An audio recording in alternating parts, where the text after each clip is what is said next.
السلام علیکم ورحمۃ اللہ وبرکاتہ۔ عجائب القرآن میں آپ کا خوش آمدید۔ آئیے آج جانتے ہیں شداد کی جنت کے بارے میں۔ یہ ہم پہلے ہی جان چکے ہیں کہ قوم عاد کا مورث اعلیٰ عاد بن اوس بن ارم بن نوح ہے۔ اس عاد کے بیٹوں میں شداد بھی ہے۔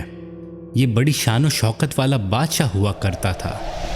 اس نے اپنے وقت میں تمام بادشاہوں کو اپنے جھنڈے کے نیچے جمع کر کے سب کو اپنا مطیع و فرما بردار بنا لیا تھا۔ اس نے پیغمبروں کی زبان سے جنت کا ذکر سن رکھا تھا اور اس نے چاہا کہ وہ دنیا میں ہی جنت بنائے،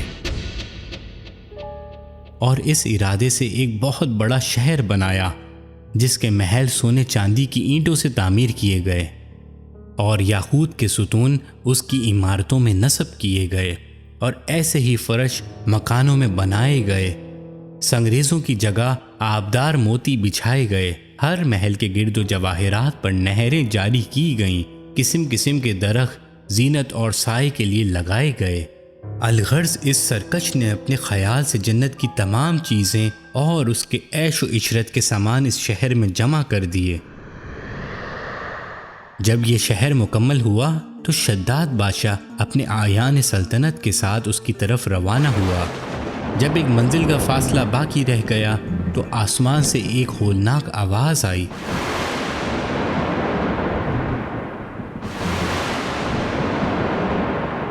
جس سے اللہ تعالی نے شداد اور اس کے تمام ساتھیوں کو ہلاک کر دیا اور وہ اپنی بنوائی ہوئی جنت کو دیکھ بھی نہ سکا۔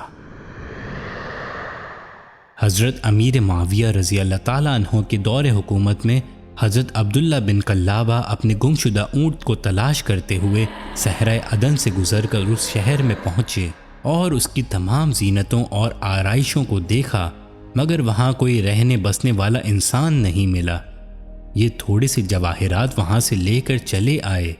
جب یہ خبر حضرت امیر معاویہ رضی اللہ تعالیٰ عنہ کو معلوم ہوئی تو انہوں نے عبداللہ بن کلابہ کو بلا کر پورا حال دریافت کیا اور انہوں نے جو کچھ دیکھا تھا سب کچھ بیان کر دیا۔ پھر حضرت امیر معاویہ رضی اللہ تعالیٰ عنہ نے کعب احبار کو بلا کر دریافت کیا کہ کیا دنیا میں کوئی ایسا شہر موجود ہے؟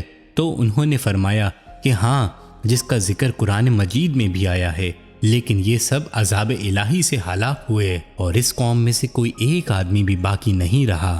اور آپ کے زمانے میں ایک مسلمان جس کی آنکھیں نیلی، قد چھوٹا اور اس کے آئی برو پر ایک تل ہوگا، اپنے اونٹ تلاش کرتے ہوئے اس ویران شہر میں داخل ہوگا۔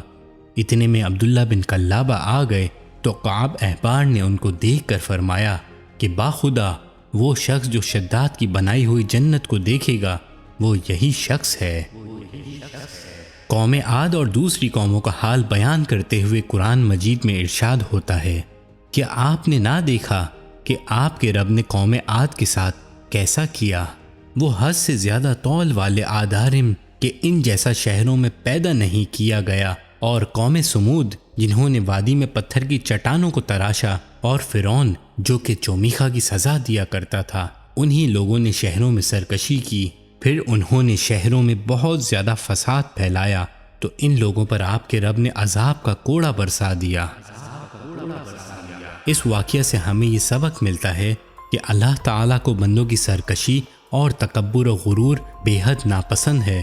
اس لیے خداوند قدوس کا دستور ہے کہ ہر سرکش اور متکبر قوم جس نے زمین میں اپنی سرکشی اور ظلم و عداوت سے فساد پھیلایا، اس قوم کو قہر الہی نے کسی نہ کسی عذاب کی صورت میں ظاہر ہو کر ہلاک و برباد کر دیا۔ شداد اور قوم عاد کے دوسرے افراد سب اپنی سرکشی اور تکبر کی وجہ سے خدا کے مبعوث ٹھہرے، اور جب ان لوگوں کا ظلم و ستم پروان چڑھ گیا اور اس درجے تک بڑھ گیا کہ روئے زمین کا ذرہ ذرہ ان کے گناہوں اور بد اعمالیوں سے بلبلا اٹھا، تو خداوند قہار و جبار کے عذابوں نے ان سب سرکشوں اور ظالموں کو تباہ و برباد کر کے صفحہ ہستی سے حرف غلط کی طرح مٹا دیا۔ لہٰذا ان قوموں کے عروج و زوال اور ان لوگوں کے عذاب الہی سے پامال ہونے کی داستانوں سے عبرت و نصیحت حاصل کرنی چاہیے، کیونکہ قرآن کریم میں ان اقوام کے انجام کے ذکر کا مقصد یہی ہے کہ اہل قرآن ان کی داستان سے عبرت پکڑ سکیں۔